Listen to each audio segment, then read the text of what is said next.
Hey guys welcome back to my channel. सो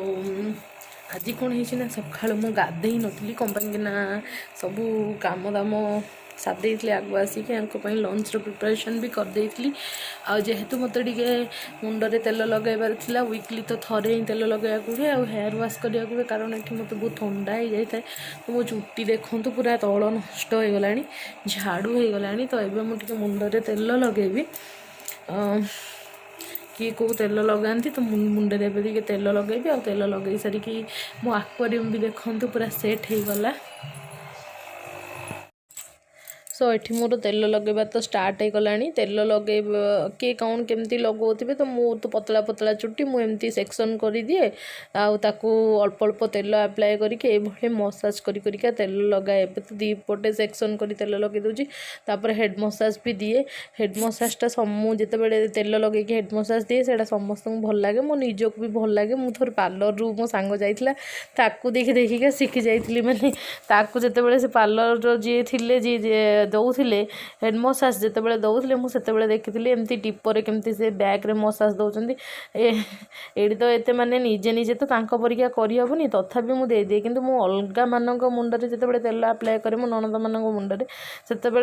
भलसे करनी बेसी करके मो नणद जी लोजा अच्छा सी कहती कि मुझे भी हेड मसाज दिए सब बहुत बढ़िया लगी था। तो मुझे पार्लर रू देखी मुझे पार्लर जिते भी जाए ऑब्जर्व करे सब केमती कौन कर देखी देखी बहुत भलरे शिखे आ निजे आसी घरे से करे तो ये मोर तेल लगेबा कम्प्लीट हो जाइला। आज यूजुआल तो बिछना तो बेसी डेरी जाए पड़ेनी तो मोर टिके पड़ जाए लेट जाए जेहेतु मु लंच प्रिपरेशन करे तो फर्स्ट आसिक ये तेल लगे बिछना सजाड़ी देती झाड़ू करी घर तो ये थर झाड़ू हुए तथापि जो तेल लगे ताधे जो भूषंग पत्र हरिका थिला सेटा भी पड़ जाइला। आपण मैंने जब कहे मुझे तेल भी तैयारी करुँची आपको कहीदेवी मु सब रंधा नड़िया तेल लगाए जोटा को मो बो तैयारी करके दिए और से मुझे भूषंग पत्र आ पियाज मंदार पत्र मंदार फूल फुटे दी था। तो ये गाधे पाधे आसी जाइली मुझे से शाढ़ीटा सका बदली थी से शाढ़ीटा ही आउ थे पिंधिदेली गाधे पाधे आसला आज यूजुआल आग तो सिंदूर फिंदूर न लगेले खाइबनी तो आग टे सिंदूर फिंदूर लगेदेली जेहेतु मुझे रोसई बास सारी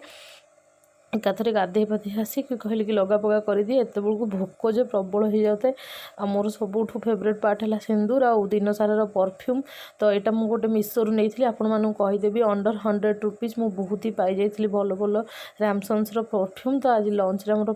गरम होता कि मुझे पखाड़ खाई एम देखूँ आंकर घर आस जाइए मैंने केते खुशी अच्छा। स्टडी टाइम टी निजे निजे पढ़ी देती सेल्फ स्टडी करी कारण पर क्लास थी तो आम झील भी इवनिंग आसी जाइए तो आम चिकेन प्रिपरेशन करूँ बो रसुण फसुण चढ़े दे बस टी देखुली आंको तेल मुझे पछे लगी लगिका ये तेल कौन आने जी जो मैंने बेसी कर देखुए तो देखी सब फोन देखती बसिकी फोन देखुले तेल आनी जाओ तेल सर जाइला शुणु ही नथिले। तो ये आसिकी समस्ते कथबार्ता हो गलु टिके तो मु गोटे चिकेन पकोड़ार रेसिपी बनई तो तार प्रिपरेशन ये चिकेन को गोले